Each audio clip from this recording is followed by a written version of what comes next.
Hello guys, welcome to Daily Current Affairs and Revision program from Team Enlight. Today we'll be looking into three news as always. The first news that we'll be looking into is regarding minimum support price. So we'll be looking into the key points that you need to know regarding this. We'll also be looking into the main perspective of the issues related to and associated with MSP. Then we'll be looking into the issue of data protection and privacy, which was in news. We'll be looking at the key features or provisions of Data Protection Bill 2019 and also from the mains perspective. Then we'll also be looking into cyber threats and security in India due to a relevant article. We'll be looking into IT Act 2002, Cybersecurity Policy 2013, and other key initiatives. Cybersecurity Policy 2013. Move on. So the first news that we are discussing today is minimum support price. It was in news because of the hike in MSP for various crops. So we'll be look at what are the key points that are mentioned in the news. The first one is that hikes have been made so that the decision encourages crop diversification, higher hikes for pulses, oil seeds, and coarse cereals. And the news article also says that MSP rate is normally at 1.5 times the cost of production. Then highest MSP is for Bajra, which has been set as 85% above the cost of production. This is mainly done to encourage crop diversification and encourage increased acreage. Okay, about minimum support price, it is basically a minimum price for any crop that the government considered as even it to be sold in the market. Then, talking about its history, it was introduced in 1966 to 67 when the country adopted the first green revolution technology and measures. Minimum support price is announced twice a year before the sowing season in both Kharif season and Rabi season. So it is announced twice in both before both the Kharif and Rabi season. Then you should know that MSPs are recommended by CACP, which is a statutory body under Ministry of Agriculture and Farmers Welfare. Then you should also know that the prices recommended, the decisions recommended by CACP are actually advisory in nature and are not binding. And the final decision regarding MSP is taken by CCEA, which is Cabinet Committee on Economic Affairs. Okay. Then you should also know that MSP is announced for 23 crops, 22 of which are basically cereals, pulses, oilseeds, and commercial crops. And 23rd crop is sugarcane. One thing that you have to know is minimum the price for sugarcane is also referred to as fair remunerative price (FRP). So sometimes the basic price for sugarcane is not referred to as MSP. However, here when we say 23 crops, it includes sugarcane. So you should know the distinction. Then you should know that this limit of 1.5 times the cost of production for crops was bought in budget 2018-19, which said that MSPs will not be fixed at lower than 1.5 times the cost of production of the crops. You should also know that MSPs lack any statutory backing, and therefore states can announce separately their own MSPs for different crops other than these 22, 23 crops. Okay. In the mains perspective, you should know the recent three farm laws and why there is a farmer protest. One of the primary reasons for the farmers' protest has been because there is no mention of minimum support price provision in those laws. Then you should also know what are the issues of MSP and issues associated with minimum support price as it is implemented today, and what are the impacts, what are secondary impacts on the economy because of minimum support price. Okay, moving on. Data protection and privacy. It was in news because of an article regarding Clubhouse, where it introduced the idea of social audio, and you can say that there are a lot of privacy concerns regarding it.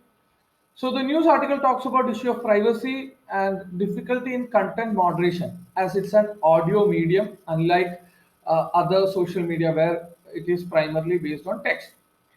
And the news article says that various features of Clubhouse are actually violative of European Union's GDPR standards, which are General Data Protection Regulation standards.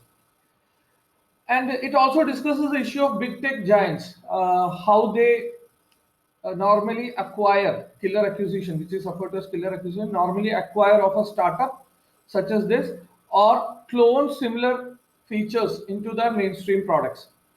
You can read about it in the article.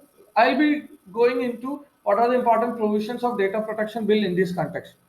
Data protection bill was based on Justice B.N. Sri Krishna committee's recommendations. The bill divides data into personal data, sensitive personal data, and critical personal data. The bill states that sensitive personal data, which includes health related data, gender orientation, financial data, or biometric data, has to be saved only in India. However, it can be processed abroad after approval from DPA. DPA is nothing but Data Protection Authority. Okay. Then you should also know that CPD, which is critical personal data, can only be stored and processed in India. So this is one of the major provisions. Regarding non-personal data, the bill brings in the idea that non-personal data has to be shared with government. The fiduciary handling the data has to share any non-personal data that government asks for whenever required. Then the bill also suggests the creation of an independent regulator, DPA, which is Data Protection Authority, which will oversee the implementation of this act. Each company is to appoint a data protection officer who will license with the DPA, who will implement the data protection features in the company, and will also be responsible for grievance redressal in the organization when it comes regarding data protection and privacy.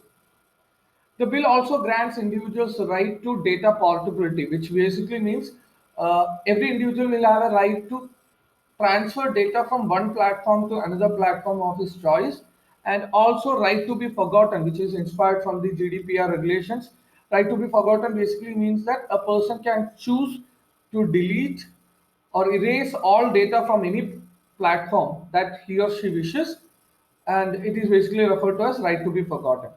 Then you should know that the bill also provides for certain exemptions from processing data without the consent of the individual. This includes the security of the state.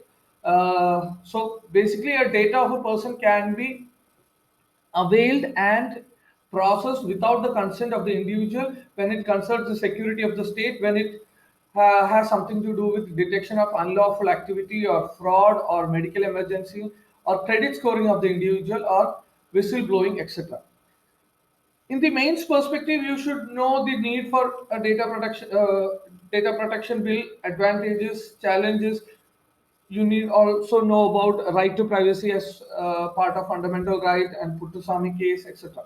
So these are from mains perspective, and this can be asked both from prelims and mains perspective. Moving on, cyber threats and security in India. It was in news because several government officials were targeted in a phishing attack.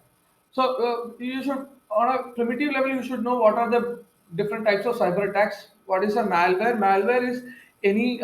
So what is phishing? Phishing is an attack where attacker masquerades as a trusted entity and makes you open a link in email or message.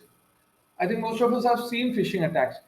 DOS attack, which is basically denial of service. Uh, the service or the platform is shut down. The whole network is shut down, making it inaccessible to the users of the platform. That is what is a denial of service attack. Man in the middle attack is basically an eavesdropping attack wherein attacker gains access to the internet traffic and steals the data before it reaches the designated receiver. And you have seen various things in news recently about. We have seen various news in the concern of cybersecurity. WannaCry, Petya, Mirai botnet, etc. WannaCry and Petya are basically ransomwares where the malware actually takes control of your computer, and the attacker would ask for a ransom before releasing your computer. Mirai botnets was attack where was an attack where the malware would actually take control of your network devices and launch a botnet and make most of the cybersecurity was also in news when different vaccination institutes of India were attacked by Chinese hackers. So, cybersecurity is an important topic both from films and mains perspective. We'll be looking at what are the other international mechanisms or treaty that you should know about. International Telecommunication Union, which is a specialized ICT body, technology specialized body of UN. It publishes the Global Cyber Security Index. Then you should also know about ICANN, which has been in news multiple times, also because of the reforms that are needed at ICANN, which basically has control, which is basically based on US and controls all the internet architecture. Then you should know about Budapest Convention on Crime, which specifically concerns cyber crimes. Okay, other two domestic acts and policies which are important are Information Technology Act 2000 and National Cyber Policy of 2013. IT Act 2000 is primarily important because it regulates computers, computer networks, and data, and is the primary act concerning ICT in India. It defines CII, which is Critical Information Infrastructure in Section 71, and it refers to any computer resource the destruction of which can severely impact can have a severe negative impact on national security, economy, public health, or citizens of the or safety of citizens.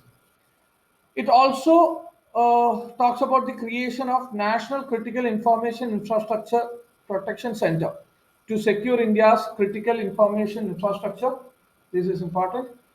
Then about National Cyber Policy 2013, it creates a nodal agency, CERTIN, which is National Computer Emergency Response Team, which is the nodal agency for coordination of all cyber security efforts in India. You need to read these things in detail. I'm just giving you a brief about these things. There are a lot of other initiatives important from the prelims perspective. National Cyber Security Coordination Center, NCCC, Cyber Swachhata Kendra, Information Security Education Awareness Project. That's all from today. With more news articles, I'll join you tomorrow. Thank you.